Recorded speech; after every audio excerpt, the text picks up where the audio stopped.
Amanda Gail. Hi, how are you? You're funny, you're funny, you're funny. I think you're funny. Oh, thank you. Are you funny, though? I mean, if you think, therefore I am. Yeah, I guess so. But anyway, I always ask people, what familyhood trauma got you into stand-up? It's such a hard... Trauma. I was... which for trauma? I can't even pick one. There's so many traumas. Which one do you want? You said you were a poor Jew. I heard a joke once, I can't be Jewish because I'm not rich or have a PhD. So that's a tough thing. Yeah. To begin. Your mom had this stuff you said, when you went to the movie theater. Well, my mom would bring... my mom would always say... My mom was very frugal growing up. So I didn't grow up with people...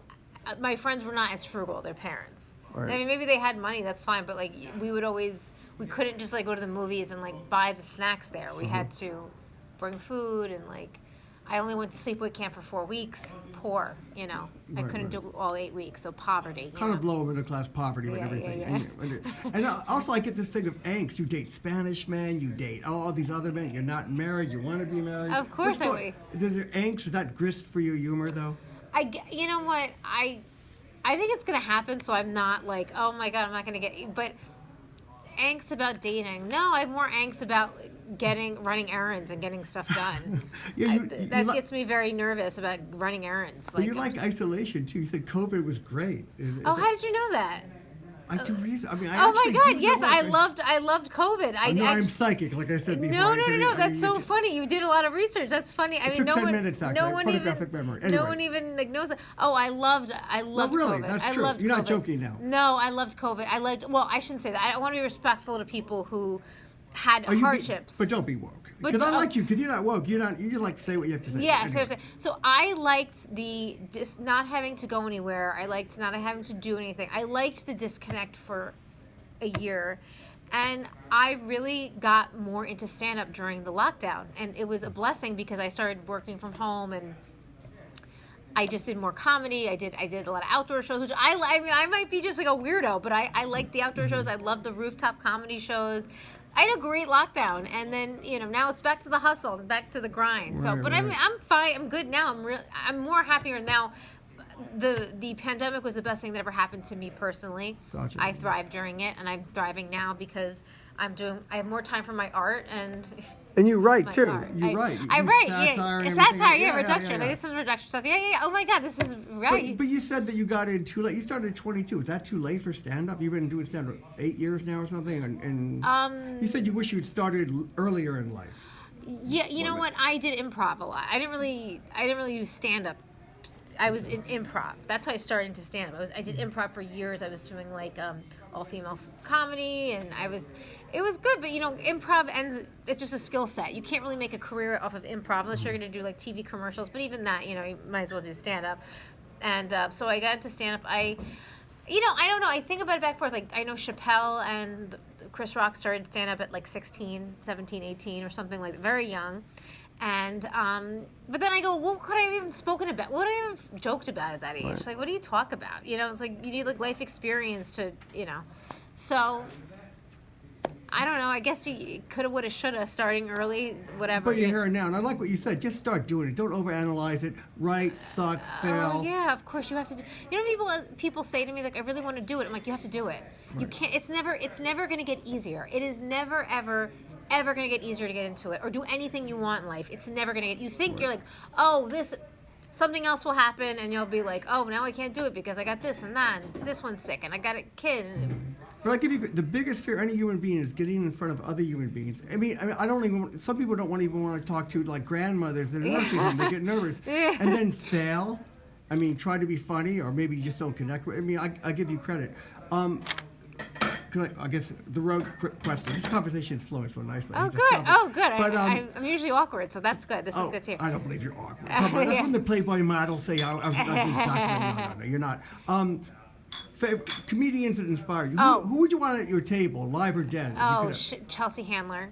For sure. Oh my God, I love. You would drink with her. I You would talk Chelsea with Handler. her. I love her cadence. Would you like do lesbianism with her? Only if there's men around and I get attention. Okay. That's it. If there's a boy I want to impress, maybe. Okay. But and for money also. Okay. And maybe for it to open for her, maybe I would do that too. Mm-hmm. But I love her cadence. I think it's just so raw and honest and like. the way she's just like over it and over the bullshit. And I'm a huge fan of. I model a lot of my stuff Really? after Chelsea and obviously Joan Rivers. But I don't know if Joan Rivers was just the quickest. There's no one quicker than Joan Rivers, So Joan Rivers and Chelsea Handler are my two icons, like who I like. But my favorite comedians are Louis C.K., Greg Giraldo. He's dead, but I thought he was brilliant. Greg Giraldo, brilliant. What about this woke thing? It is pretty big now. Do you worry about anything you say, or? I used to. I actually think the pendulum's swinging. I agree. I think the woke movement was excellent. I do think that we should have some sensitivity around how we speak to people, the words we use. I do think that it's good to recognize what you say and do can make someone feel like they're a second-class citizen, or I'm a Jewish woman, a marginalized group, so I get how some things can be said that can make you feel like you're a second-class citizen. But it got too far, especially when you're looking to comedians for moral compass. Right. Comedians are not the moral compass. They're gonna, they're here to provoke you. They're here to make you think. Exactly. Take things. And when you make stereotypical jokes, in my opinion, of course you exaggerate them. That's part of it. Yeah. And Japs do exist, and Chinese women who run over your feet because they can't drive. They all exist. They do all exist. I mean, but obviously politicians, and they should be held to a higher standard than comedians. So right.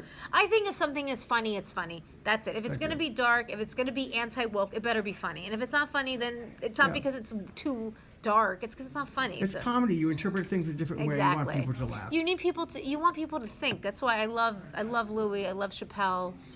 I love Chris Rock. I mean, So what about Louis doing his thing? Do you think he had to pay some penance? Should he be disqualified from the comedy world? I mean, I think he did, didn't he? Anyway, I think he did too. But some people wanted him banned for life. I don't know if that's fair. I'm not about cancel culture. I'm about counsel culture. Right.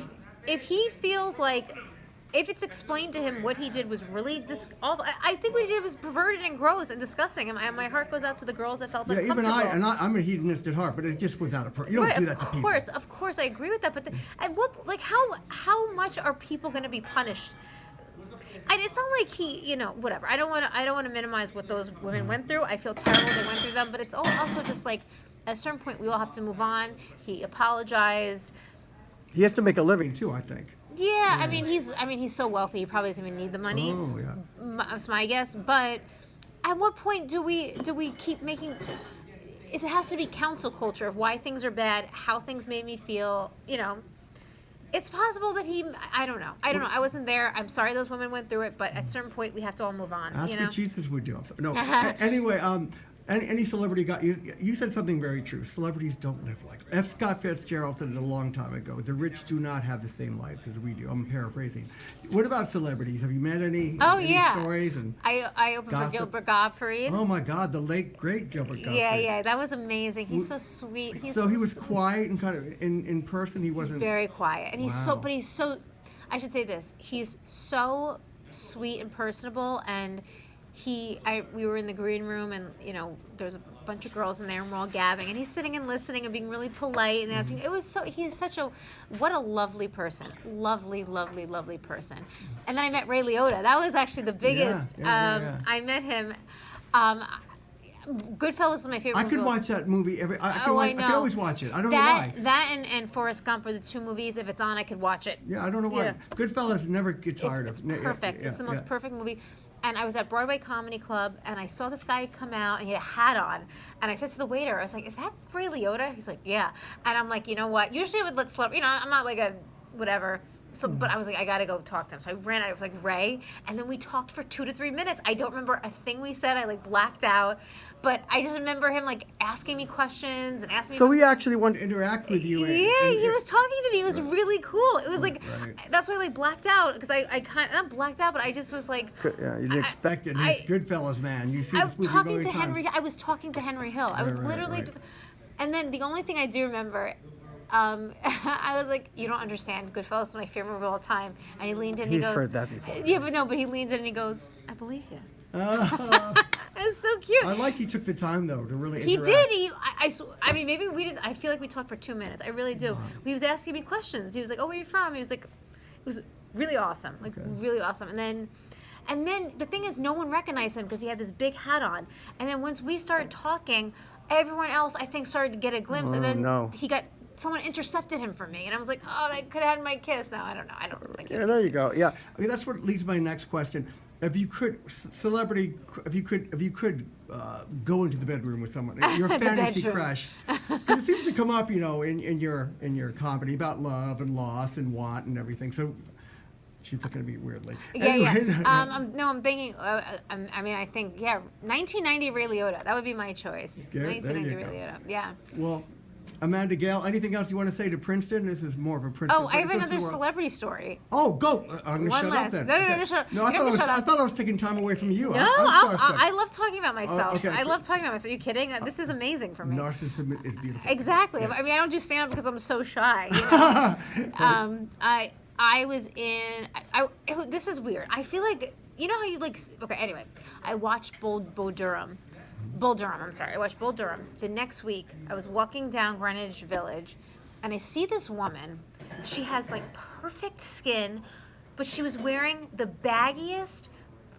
Her clothes looked homeless, but her skin was so perfect. And I was like, that is so odd. I was like, why doesn't that woman spend more money on her clothes? But a big contradiction. It was such a contradiction because I'm like, how perfect is that woman's skin, and her clothes look like homeless. Like she was raggedy, bag rips. I was like, that woman should spend less money on her face. And I'm looking at this woman, and I was like, oh my God, that's Susan Sarandon. Right. So I go, Susan, and then she walked up and she went.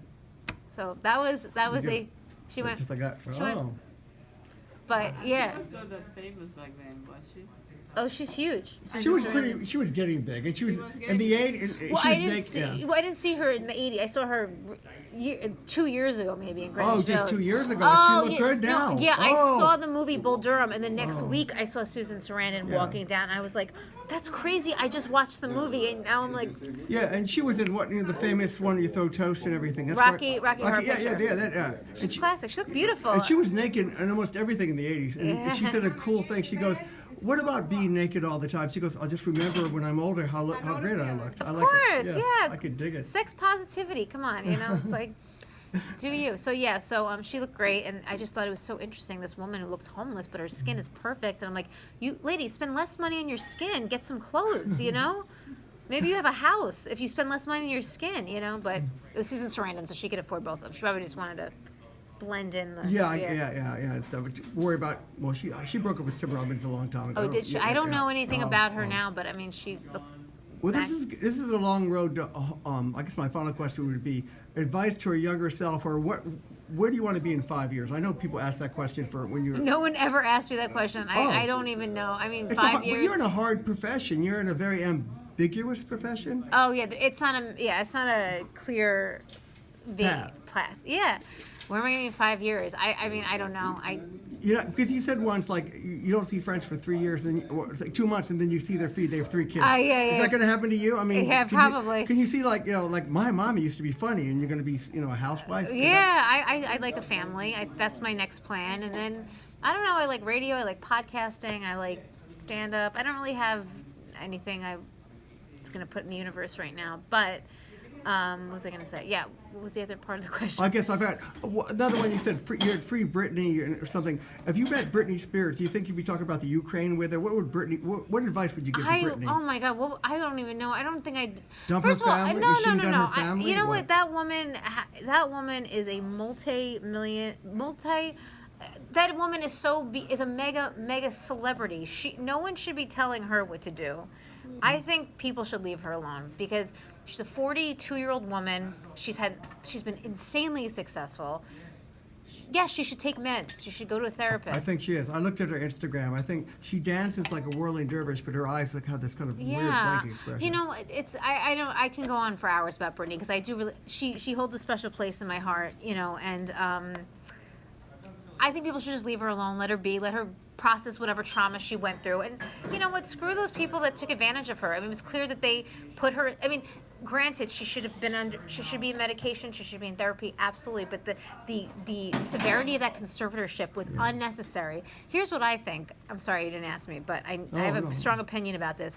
The family claims that they did it for her health. If you if that ever happened to me, my mom would say, "You need to take a break from show business." Right. That would be better. They kept her working. She was like the cash cow for Yeah, them. It's that, and you know, they're not as good looking, not as talented, they don't have her ounce of her work ethic, her talent, her looks, and she's working for these idiots, and they're all making money off of her. Right. If they really cared about her, they would have said, take a break from show business, sleep, meditate, just take a break. It's this. I agree with you. And the feeling of abandonment that your own parents, your own flesh and blood would do that to you. Yeah, I feel. Yeah. And also, I saw a documentary. She actually knows show business. She knows what she wants. She knows everything. Yeah. She is brilliant. She's brilliant, and they took advantage of her, and they couldn't do an ounce of what she has done in her 42 years on this earth. She's amazing, and my heart goes out to her because I think she's just really hurting and really. So let her dance on the Instagram. Who cares? Who cares? Who's she hurting? No. Who is she hurting? Dancing and being sexy, and this is her. She has numbers I would salivate for. I'm happy if I get 15,000 people. She dances around and talks about something. Sometimes when she read, I don't even know what she wrote, but she gets 42 million. But people. then it's like, who cares? She's Britney Spears. That's what I would say to her, because she's always she always does these like side snides to and I'm like, you're Britney Spears. These people don't hold a candle to you. Whoever you're mad at you're Britney Spears. Everyone's a peasant compared to you. You just, So I've heard that she's really, really nice, and I think she seems like she's a really good person. I think she's really sensitive, and I think she's so hurt by the way she's treated in the media, and people think, oh, she's a celebrity, but it goes to even Sarah Silverman, who regretted roasting her because she goes, you know what, she didn't ask to be roasted, and that's. Right. I don't agree that just because you're a celebrity, we have to all hurt your attack you, and you can't even go into a car when you have a baby in your arm. This is not a way to treat human beings, Yeah. Anyway, it's gonna be a fine line though, and don't forget, Britney can, even when she feels bad or depressed, she can go to Fiji though and be half naked and run riot. And I hope she does. I hope that if that is what she needs to heal from what she went through, then power to her. And you go back to East Brunswick, because I thought it was Hoboken. Hoboken I live in Hoboken. My parents. I grew up in East Brunswick. Oh, you were a bear. Yeah, East Brunswick Bear. That's fine. Where are you from? Princeton. Tiger? Yeah, exactly. Okay. Oh my God. Well, I know Princeton University, but I don't know the town. Yeah, the town's changed a lot though, and everything. I'm a townie, and my wife's from Ecuador. Say hello. Hola. Well, thank you, Amanda. Gail, I'm so bad with names. We should talk again, because this has been a great interview. Yeah, thanks for having me. This is fun.